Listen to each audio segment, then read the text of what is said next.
كنت في لجان الانتخابات امبارح، وقفت في طابور يقرب من كيلو، كان كيلو قدامي وكيلو ورايا. وطبعا كان واقف في الطابور اللي انا واقف فيه ناس هتقول لا وناس هتقول نعم. وفي الحقيقة انا فوجئت بالمصريين انهم شعب رائع جدا، يعني لا يمكن ان تتخيل مدى روعة هذا الشعب. يعني اللي كان قدامي هيقول لا واللي كان ورايا هيقول نعم، ومع ذلك كنا واقفين ندردش كلنا، لا حد فيهم اتخانق مع التاني. بالعكس انا وقفت ساعتين، يعني انا وانا راجع البيت ببص الساعة لقيتني قضيت ساعتين في وسط الناس الطيبين دول، كلها دردشة واحنا واقفين في طابور طويل جدا، مفيش اي لحظة ملل، لان انتوا عارفين ان المصريين مشهورين بالدردشة، فأي قاعدة بيقعدوا يتكلموا ويفتحوا مواضيع مختلفة. لم ألاحظ أبدا في الطابور اللي مدته كيلو ده واللي طوله كيلو ده واحد اتخانق مع التاني، أو واحد شتم التاني، أو واحد قال لي أدبه على التاني. ده بيدللنا على أن هذا شعب متحضر. للأسف النخبة عندنا ليست في تحضر هذا الشعب. اسمحوا لي أقول لكم ليه. الخناقات اللي بنشوفها يوميا على شاشة الفضائيات، والعالم كله للأسف بيتفرج علينا واحنا بنتخانق مع بعض على شاشات الفضائيات. هذه النخبة التي ورثناها عن حسني مبارك عمالة تشتم في بعضها. كل يوم المصريين يناموا متنكدين بسبب الشتائم وكمية الخلافات البشعة اللي ضيعت فرحتنا بالثورة اللي كنا بنتمنى فيها ان مصر تنطلق وتبقى دولة عظمى.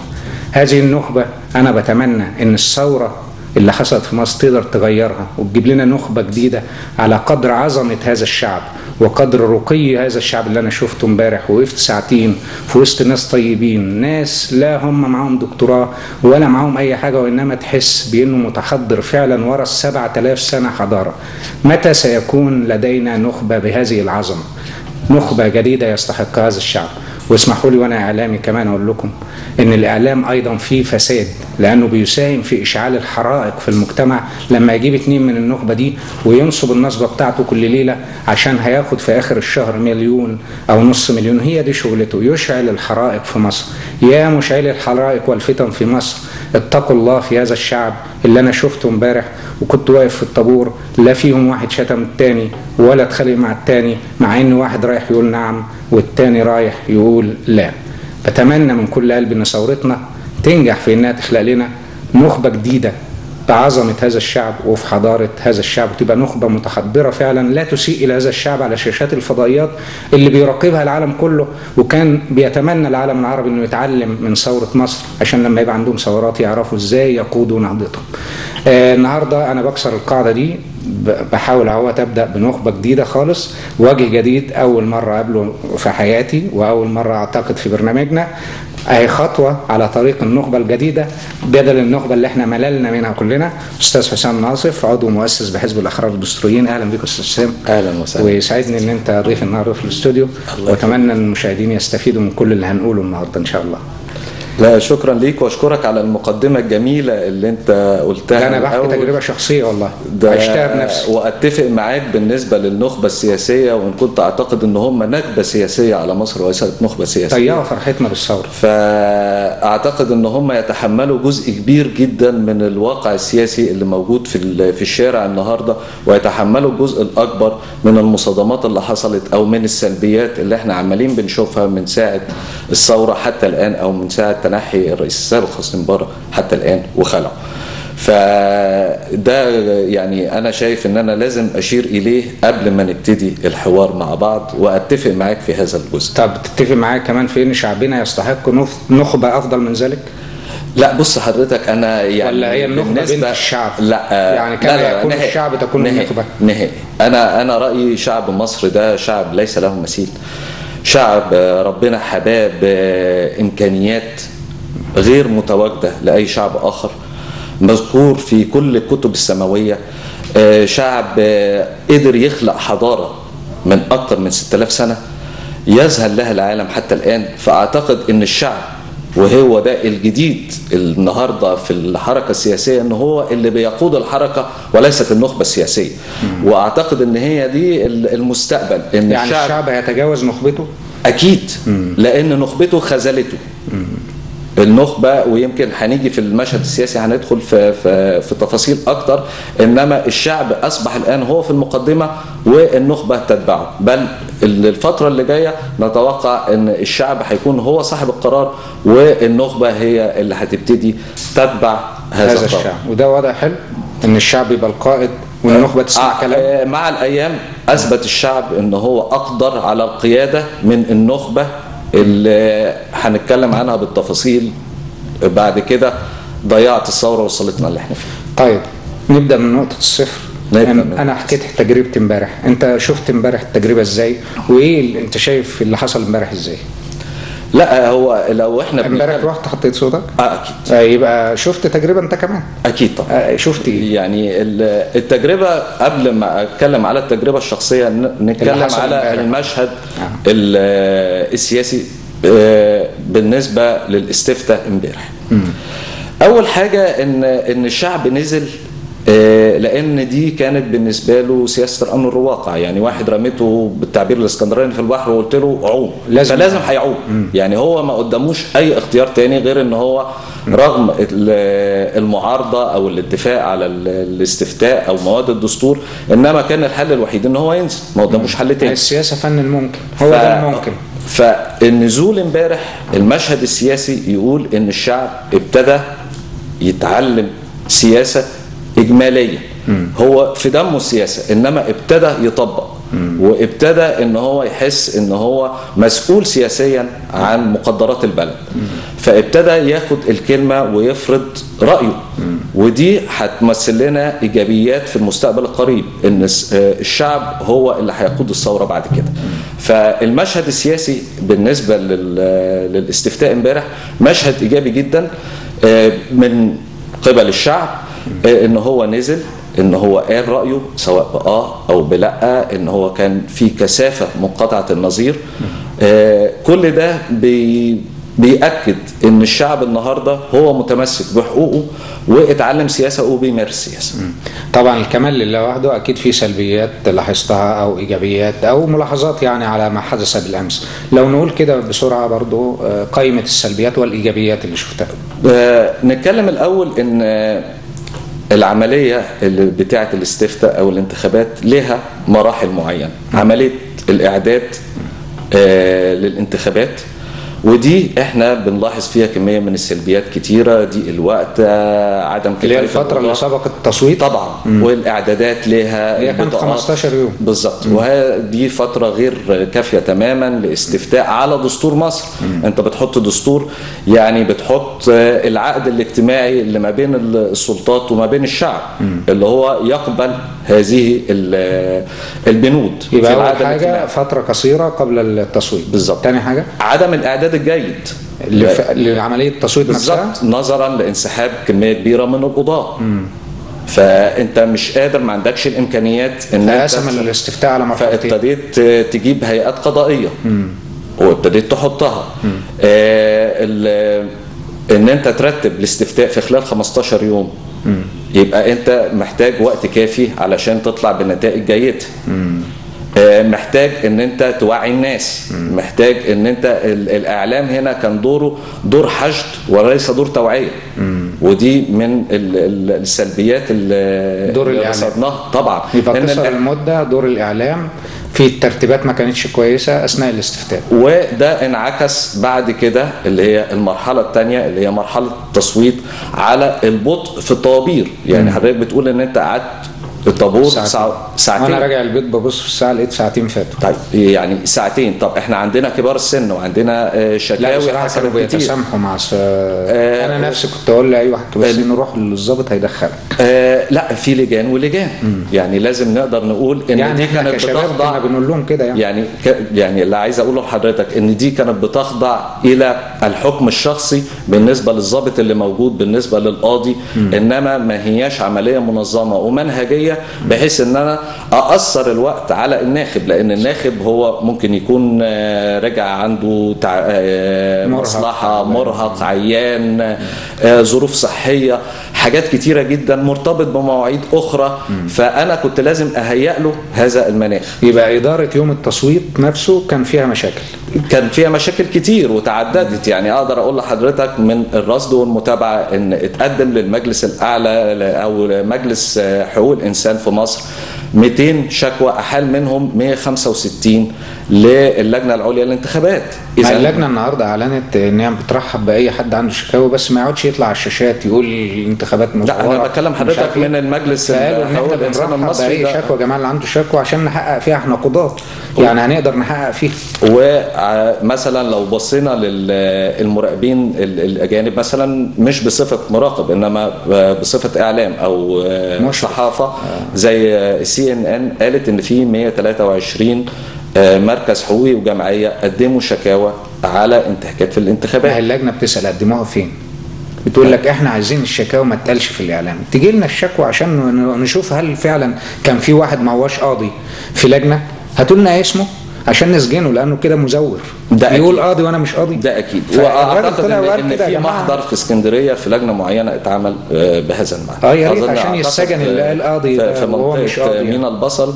ويمكن في رقم بتاع يا اما قاضي 1350 يا اما يبقى مزور. فالتجاوزات دي طبعا الاعداد الجيد كان ممكن يقللها جدا. انما طبعا اعتذار كميه كبيره من القضاه ودخول اداريين، عمليه ضغط الانتخابات في يوم واحد.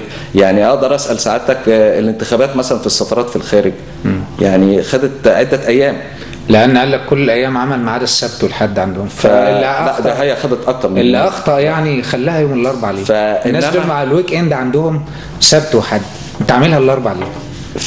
هو في واحد في اوروبا او امريكا هيسيب البيزنس بتاعه عشان يروح هو ده عمليه الاعداد والاخطاء بتاع عمليه الاعداد اللي احنا بنتكلم عليها لضيق الوقت. ما هي دي الاستعداد للانتخابات. فاحنا وصلنا ان احنا مش عارفين ده حاجه ما تفوتش على اي واحد يعني. لا هو يعني عايز اقول لحضرتك امريكا واوروبا كلهم الويك اند سبت وحد، فانت تحط لهم الانتخابات الاربع في يوم عمل، وانت عارف العمل في اوروبا يعني بيرجع مرهق، مش شايف قدامه، مش مستعد يروح السفاره يحط صوته. اللي حضرتك بتتكلم عليه ده صحيح، بس اذا كان حضرتك متهيألي لا الموضوع مش في كده، الموضوع ان احنا في حاله مرتبكه جدا. الدوله كلها مرتبكه، الدوله كلها، فده جزء من الارتباك العام اللي بيصيب او اصاب كل مؤسسات الدوله. طيب الملاحظات اللي حضرتك قلت لي عليها ده، اولا لسه في ملاحظات ثانيه؟ طبعا ان انخفاض يعني بالنسبه لليوم الواحد اللي حصل في مصر مع الكثافه دي 9 وبعدين من 9 ل 11 وده غير كافي، ما كانش كافي، انعكس على انخفاض نسبه الحضور. يعني في ناس في ال10 محافظات انخفاض نسبه الحضور اجماليا 19%، القاهره بنسبه 32% واسكندريه بنسبه 26%. مع لان وده الكثافه اللي حصلت امبارح لانه كله نزل على يوم واحد. ومع ذلك في ناس كتيره ما قدرتش تصوت، وفي ناس كان عندها مع ان قعدوا للساعه 11 ما كفاش برضه. لا ما كفاش، دليل ان الاستفتاءات اللي قبل كده كانت يومين. وكان في ناس بتروح اليوم الثاني، فاظن ان ده كان اقدر. ويمكن نسب حضور مثلا في اسيوط 55%. فاحنا كان لازم الاستفتاء يبقى على الاقل في اليومين متتاليين بالنسبه لكل مرحله طبقا للامكانيات اللي عندنا. لو انا عايز انجحه، انما عدم الترتيب وضغط الاعداد الكبيره دي في يوم واحد طبعا ادى الى انخفاض النسبه، رغم كفاح مشرف للشعب المصري ان هو طبعا ينزل. ده في ناس وقفت بالست ساعات بالظبط كده. وناس برضو نقدر نقول كل واحد عنده ظروفه وكبار السن. صح. فده لازم نوجه التحيه للشعب المصري فعلا اللي نزل وتحمل كل الاخطاء دي وتحمل ضغط الوقت وعانى في ظروف جويه متغيره ما بين القاهره وما بين اسكندريه وما بين الاقاليم، انه ياكد على تقدمه السياسي في هذه المرحله. طيب الوقت حضرتك قلت الملاحظات، في فريقين بقى في النظر لهذه الملاحظات. ناس تقول لك ده ملاحظات لا تبطل العمليه بصفه عامه، وانما محافظات يجب ان احنا نراعيها مثلا في المرحله الثانيه عشان ما نقعش فيها، وفي الانتخابات اللي هتتم بعد كده يبقى اتعلمنا من تجاربنا. وفي ناس بتقول لك لا الاستفتاء باطل كله. فانت من الفريق انه اللي بيرى ان هذه الملاحظات تخل بمصداقيه العمليه، ولا هي ملاحظات جايزه في كل الانتخابات؟ لان كل الانتخابات في العالم بيبقى عليها ملاحظات كده، بيقعوا في اخطاء لان ده عمل بشري. فانت فانهي فريق من الاثنين؟ لا انا شايف ان الاساس اصلا ما كانش يصلح. لا احنا بنقول على الملاحظات دي اللي انت قلتها دلوقتي، هل تبطل العمليه برمتها ولا يمكن تجاوز عنها انها غير مؤثره قوي في النتيجه؟ انت شايف ايه؟ لا انا شايف ان هي مؤثره طبعا، مؤثره ومؤثره بشده. انا ما اقدرش ان انا اقول ان، لان احنا بنسمع التبرير ده من زمان، يعني من ايام الحزب الوطني، يقول لك كل المخالفات وبتاع دي لا تؤثر على النتيجه النهائيه. ليه بقول لك اللجنه الانتخابيه هنفضل نعيد في الموضوع ده، يبقى مش هنصلح اخطائنا وهنشوف اي خطا ان هو لا يؤثر على النتيجه اللي بتطلع. اللجنه ليه انا بقول لك كده؟ اللجنه الانتخابيه قالت حاجتين النهارده لما طلعوا الصبح. المستشار زلبلش اللي هو امين عام قال حاجتين، قال يا جماعه ما تقعدوش تشتكوا في الاعلام، ما جالناش شكاوى، هاتوا لنا الشكاوى، احنا قضاه 10 قضاه من اكبر قضاه في مصر بيرأسوا اللجنه دي. قال لك هاتوا عشان نحقق فعلا لا يكون في واحد مش قاضي فعلا قاعد في لجنه نفصله ونرفضه وبتهمه التزوير نحطه في السجن، انما نقعد نتكلم على شاشات تلفزيون نسوق سمعه كل عمل بيعمله شعب مصر. ده كان اول حاجه. تاني حاجه قال ايه؟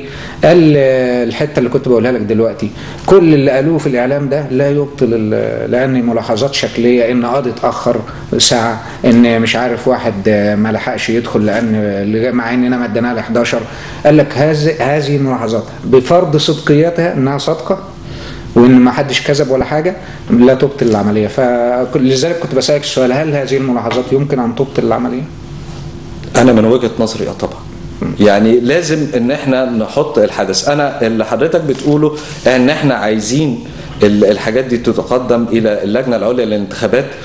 هو انا شايف ان ده كان دور التوعيه السابق للانتخابات، ان كل واحد ازاي يوصل الانتهاكات دي او التجاوزات دي الى اللجنه، فالدور ده ما حصلش. منظمات حقوق الانسان والجمعيات الحقوقيه والناشطين والمحامين ما يقدروش يقوموا بالدور ده. هم اشتكوا اصلا ان ما في لجان ما دخلتهمش، وفي قضاة رفضوا، وفي ضباط واقفين على الباب منعوهم. يعني في شكاوى من المجتمع المدني. يعني الشكاوى دي بقى ما هي دي اللي احنا بنتكلم عليه، ان دور التوعيه هنا حتى كمواطن فردي. انا نازل استفتي على الدستور، لازم ابقى فاهم الدستور كويس قوي، وخدت وقتي ان انا ادرسه والاجراءات بتاعه الشكاوي علشان وافضل على تواصل مع هذه المنظمات طول الوقت. وده الدور اللي ما حصلش وما حصلش قبل كده، لان احنا ما مارسناش ديمقراطيه حقيقيه. مارس ادائنا يتحسن طبعا. طيب الوقت النتيجه تقريبا، يعني احنا لسه النتائج النهائيه المفروض تعلنها اللجنه النتائج اوليه، لكن ده من القضاه فعلا اللي كانوا في اللجان، ده منهم بس مش رسمي. يعني 56 مقابل 44. كيف تقرأ هذه النتيجه؟ 56 نعم 44 لا. انا شايف ان هي نتيجه معجزه. انا نمت تقريبا كان في حدود ساعه 2:30 3، كانت 63% لا، و تقريبا 37%. لا انا مش هقول اسم القناه، بس انا كنت بتابع قناه ثانيه كان 60 نعم و40 لا. فما صحيت من النوم بعد واضح ان وجماعهم نقلا عن اعداد ولجان بس كل اللي رست عليها القنوات دلوقتي واللجان والمحاضر والاحزاب حتى انه 56 44. ما هو بالظبط، واضح اما جمعوا المحاضر بتاعه القضاه كلهم وصلوا لرقم واحد. ده صحيح، عشان كده بقول لك هي نتيجه. ايه رايك في النتيجه دي؟ بتقول ايه النتيجه دي؟ النتيجه بتقول ان اسكندريه حاليا امتدادها الكبير اختلفت عن اسكندريه زمان. اسكندريه كانت تتميز بتعدد الثقافات او الكوزموبوليتان، وده بيظهر في وسط المدينه. انما اطراف المدينه فبتبقى ما هماش متداخلين وحضروا مش هنقول تسارع الثقافات والحضارات، انما اختلاطها مع بعض. وده كانت قوه اسكندريه، ودي يمكن الاحداث اللي بتحصل في اسكندريه هتلاقيها تملي متمركزه في قلب اسكندريه. انما الاطراف بتبقى الثقافه يمكن اقل شويه، بيبقى سهل التاثير بالراي الواحد، بيبقى لهم مرجعيات سواء من الشرق او من الغرب، فبتبص تلاقي ان في تصويت جماعي راي معين هم اللي بيثقوا فيه. انما الطبقه المتوسطه والمثقفه هي اللي بتلاقي فيها اختلاف الثقافات. مش معنى كده ان كل وسط اسكندريه بتقول لا، انما في نفس الوقت هو اللي بيقول فاهم، هو بيقول ليه ولا ليه. انما الاطراف اسكندريه مع امتدادها بقت تؤثر على النتيجه العامه من اسكندريه. احنا بنفترض في كل واحد قال لا او ان هو فاهم. الى ان يثبت العكس ما اقدرش اتهم الشعب بالظبط كده، ما نقدرش ندخل جوه ضماير الناس. انما انا بدي لك الفكره دي جت ليه مع رغم الاحداث اللي سابقه عمليه الاستفتاء بيوم والتصارع اللي حصل. دي ميزه، انا توقعت ان اسكندريه هتولع وهيبقى في دم نهائي، ومع ان شغاله قدام القائد ابراهيم لغايه الفجر. يعني ده برضه وسميه الفرز ان حتى الفرز ما تلاقيش، ويمكن ده علشان ما فيش مندوبين لحد، ويمكن اللجان بتاعه حقوق الانسان والمجتمع المدني ما كانتش متواجده بكثافه في عمليات الفرز. فانما ما حصلش اي تصادم، ما فيش ناس اتجمهرت قدام غير اعداد قليله جدا. كل لجنه مش هيتجمهروا، عارف كانوا بيتجمهروا انت لما كنت تجمع الصناديق كلها في الاستاد مثلا ويقول لك الفرز بتاع اسكندريه، يا خبر كل الاحزاب بتشحن في ده عصبيات عشان الانتخابات. انما كل في لجنه هتسيطر ازاي؟ ما فيش مندوبين كانوا كافيين ان هم يغطوا. لا انا بتكلم عن فكره الحشد امام لجان الفرز. ما عندك 300 لجنه هتحشد قدام دي ولا دي ولا دي، كل قاضي بيفرز صندوق لوحده، فما عادش قدره على الحشد. لا لو في انتخابات يمكن كان كل واحد جاب انصاره، انما النقطه ان هي كانت عمليه مندوبين وجهات رسميه ومراكز حقوق انسان وجمعيات حقوق مدنيه وهكذا. اذا التركيبه السكانيه ادت الى نتائج مختلفه من وجهه نظرك، لان التركيبه اختلفت في اسكندريه، تركيبه السكان. بالظبط. طيب نتيجه المرحله الاولى دي هتاثر على المرحله الثانيه في حاجه؟ يعني احنا داخلين يوم السبت الجاي في حوالي 17 محافظه الباقي، هيتاثروا باللي حصل امبارح؟ طبعا لازم يكون لها تاثير في عمليه الحشد مثلا.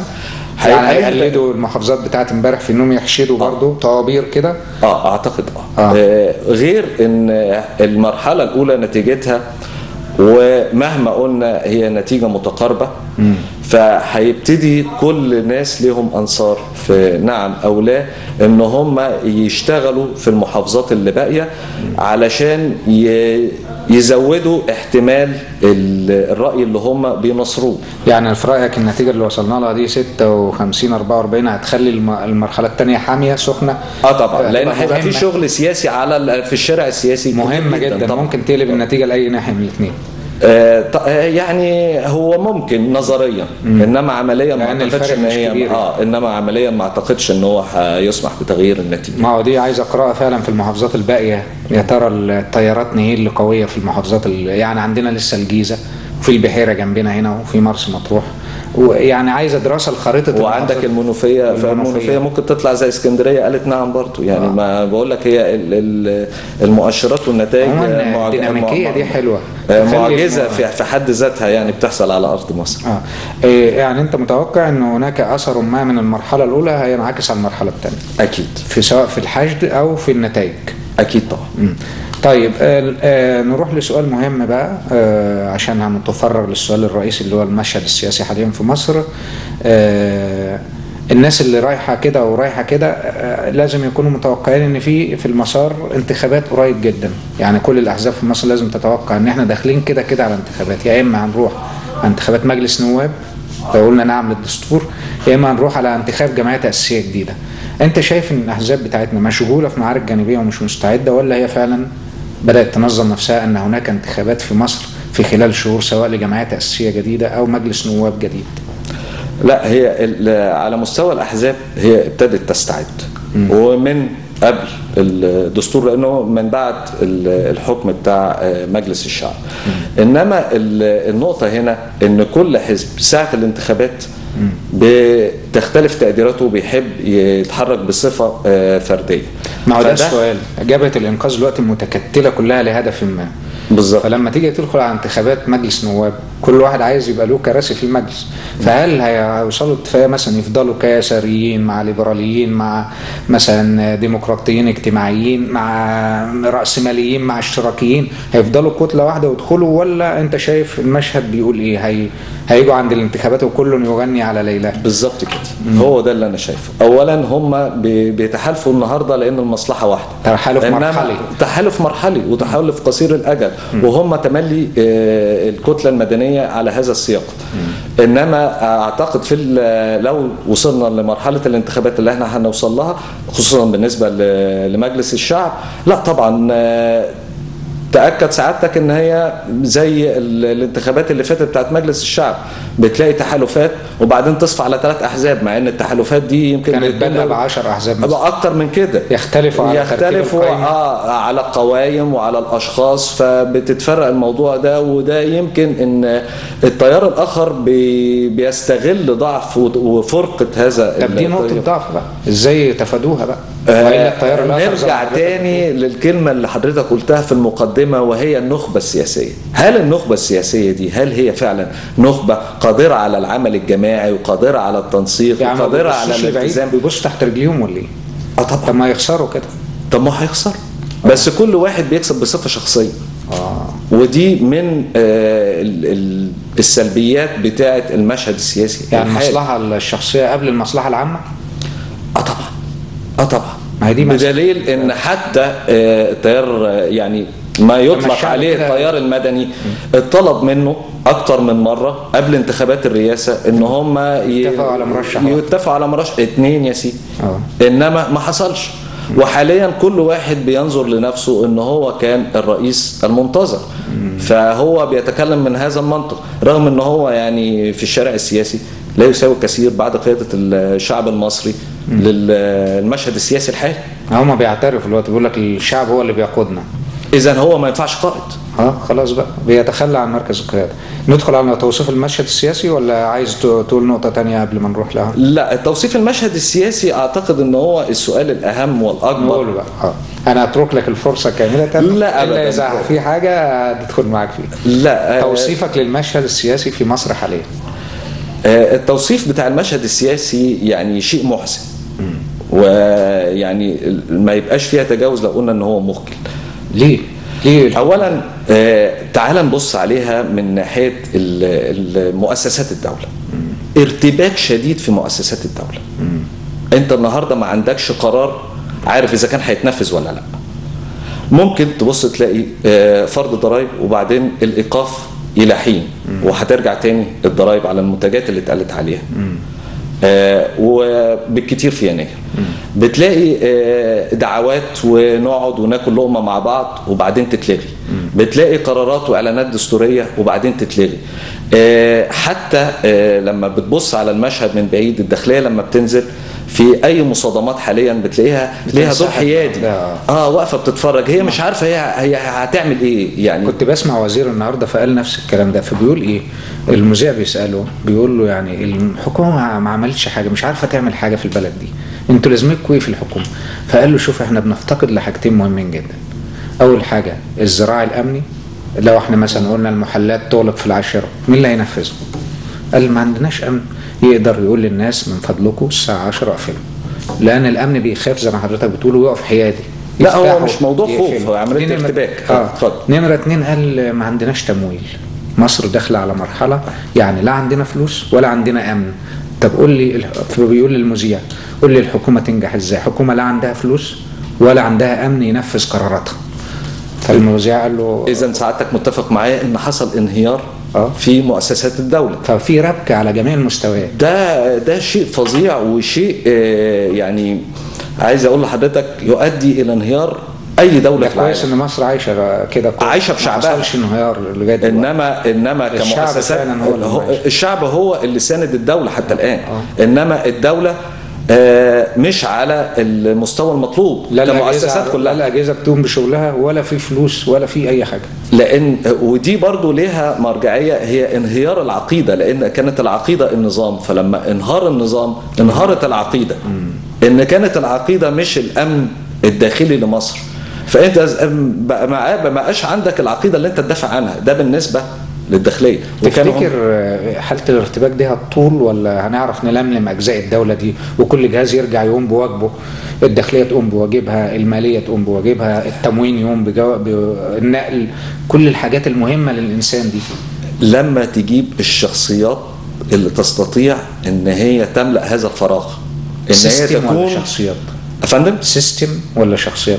احنا هنرجع تاني لعباده الشخص، لازم شخص. لا ما انا اقول لحضرتك دلوقتي في اوروبا مثلا ممكن باراك اوباما يمشي بكره وتلاقي جورج بوش جه والسيستم عشان ماشي. انت حطيت سيستم. انما انت النهارده ما عندكش. انت انهيار العقيده كان هو النظام السابق. فلما انهار كل العقيده بما فيها السيستم، فما بقاش موجود فيه. اذا انت هتبني السيستم بمين؟ يبقى مش شخصيات. مهما جبت شخصيات لذيذه بس ما فيش سيستم. لا هم هيحطوا ما هو السيستم ده ما بنتولدش هم بيه. اللي هيحطوه ولا لا لازم هيكون، وهم يجوا بعده؟ يعني مين فيهم الاول، السيستم ولا الشخصيات؟ طب مين هيحط السيستم؟ الشعب من خلال الاستفتاء اللي هو عمله ده. لا ده عايزه ناس محترفه. يعني انا النهارده عشان اتصدر الى مكان ما لازم اكون شخصيه احترافيه، مش موضوع ان انا من الاهل او من العشيره او بني ادم قريبي او اخويا فيبقى هو منصب وانا منصب. لا ما ينفعش الكلام ده. يعني ما تعتبرش الدستور اللي بنحطه النهارده احنا ده سيستم للدوله، كل اجهزه الدوله تمشي عليه؟ لا الدستور مفتح في حاجات كتير، ده احال مثلا 172 بند الى القانون، يعني حاجات كتيره قوي. رغم ان مجلس النواب الجاي هيبقى عليه شغل جامد بالظبط كده، عنده 70 قانون تبع الدستور ده لازم يحطوه. ففي حاجات كتيره جدا. فانت النهارده ادي الجزء بتاع اول حاجه ارتباك الدوله بمؤسسات الدوله بمؤسساتها. اذا ما كانتش ارتباك فهي انهيار بمؤسساتها. هنخليها ارتباك عشان نبقى متفائلين، عشان خاطرك المصريين دايما متفائلين. مؤسساتها. طيب نيجي بقى للوضع من الناحيه الرسميه اللي هي الدوله ذات نفسها. من الناحيه الرسميه في الاحزاب لهم دور ولا لا ده يعني هنتكلم على القوى السياسيه في مشهد اخر. انما تعال نشوف الحاله الاقتصاديه. الحاله الاقتصاديه مزريه. دي من ضمن الارتباك ولا دي بند لوحدها؟ لا دي بند لوحدها. يعني ده مؤثره طبعا من مؤسسات الدوله المنهار. انما الحاله الاقتصاديه، انت وضع مصر ما كانش قوي اقتصاديا.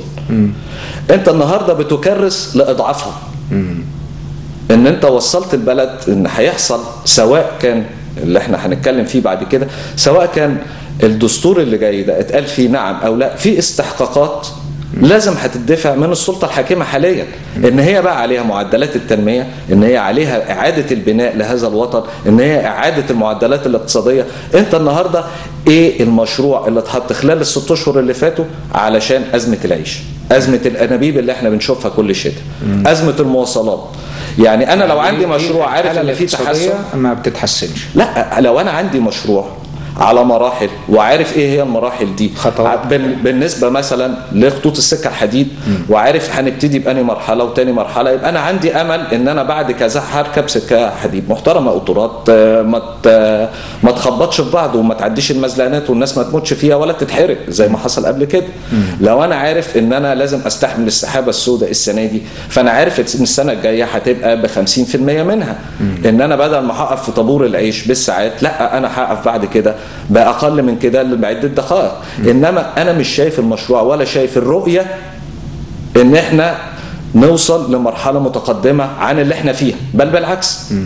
إحنا بنسمع الكلام بتاع زمان إن الاحتياطي قال إن إحنا ما عندناش فلوس، إن إحنا هنزود الضرائب.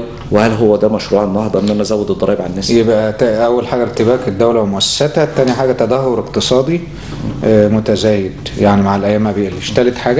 ثالث حاجة المشهد السياسي. المشهد السياسي ده يعني أقدر أقول لحضرتك إن هو الموجود فيه اللي إحنا كنا بنتكلم النخبة دول غير صالحين على الإطلاق. طب ما دي مسؤولية الأحزاب بقى تطلع نخبة جديدة. يعني أنا قدمتك كعضو أول عضو في النخبة الجديدة، طب الأحزاب تطلع لنا شباب، يعني جيل القديم. هو ده بقى اللي احنا، هو ده لعلمك أنا كمشاهد الجيل القديم استهلك، بقيت أما بشوفهم ولا مش عايز أسمعهم، مش عايز أسمع. عرفت حفظت اللي هيقولوه، أول ما المذيع يستضيفه أنا حافظ ده هيقول إيه، فما عادش عنده جديد. عايزين دم جديد كده في السياسة المصرية. المشهد سواء على الناحية السياسية أو الاقتصادية أو حتى مؤسسات الدولة، وهو ده المهم، لن ينصلح إلا لما يكون الجيل اللي قام بالثورة هو اللي مسك مقاليد الحكم. متى يحدث ذلك؟ خلينا نحولها لسؤال، امتى هيحصل ده؟ هو ده اللي انا بقول لحضرتك، لما جيل الثوره اللي قام فعلا بالثوره واللي داق النجاح واللي اتسرقت منه ثورته واللي فرض عليه الوصايه واللي فرضوا عليه مقدرات هو رافضها، لما الجيل ده يوصل تاكد ان هنوصل لكل الايجابيات بتاعتنا. متى يصل؟ انت شايف انه هيوصل هيسيح كل النخبه السياسيه بعد دي مده؟ ما انا سؤالي متى؟ احنا متفقين ان هو هيوصل. متى تعتمد على حاجات كتير. هل هيوصل اولا مدى تمسك النخبه السياسيه السنه اللي بعدها ولا السنه اللي بعدها؟ يعني ما انا بقول لحضرتك ايه العوامل. يعني انا ما عنديش انا اتمنى طبعا ان هي تكون بكره قبل بعده، انما ما عنديش مثلا حاجه تشوف المستقبل. انما انا بدي لك الطريق والشواهد اللي هتؤدي الى كده. ان النخبه السياسيه دي لازم تنزاح. النهارده هي متمسكه على جميع المستويات بالوضع اللي هي فيه، وحاسه ان ده حلم ما حصلش وما كانش ممكن يحصل قبل كده.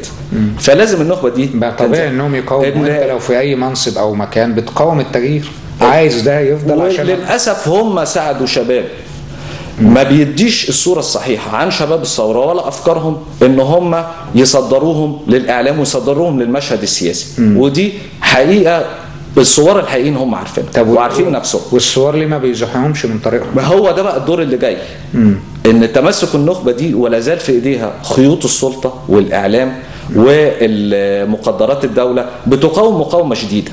إنما في الآخر لازم نحط الحق حق أن يتبع. من قام بالثورة لابد أن يرث الثورة. احنا متفقين على المبدأ، بس متى وأين هو ده السؤال. يعني امتى هيقدروا يحققوا المؤهل؟ أولا لازم تظهر قيادات جديدة وقيادات ثورية حقيقية وقيادات شريفة. العمل السياسي ما هواش عمل متلون ولا هو عمل يعتمد على الأكاذيب وأن السياسة قذرة نهائي. العمل السياسي لابد ان هو يكون قايم على مواثيق وقايم على امانه، وكل واحد يقدر يقدر مستوى الامانه اللي هو يقدر يتحملها ولا يكون ظلوما جهولا.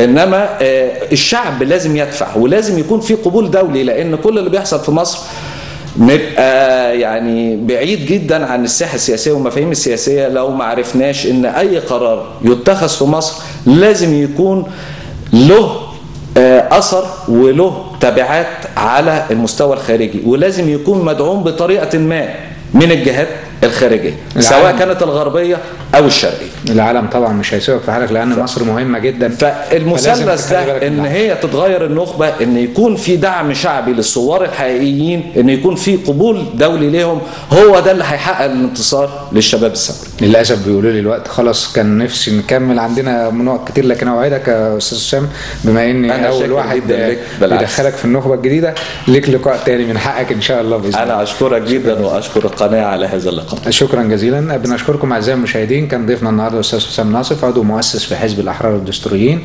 بنتمنى فعلا أن يظهر جيل جديد من السياسيين المصريين يحلوا محل الجيل القديم اللي زي ما ضيفنا قال متمسك بحلمه في أنه يفضل هو المسيطر ولا يترك فرصة للشباب.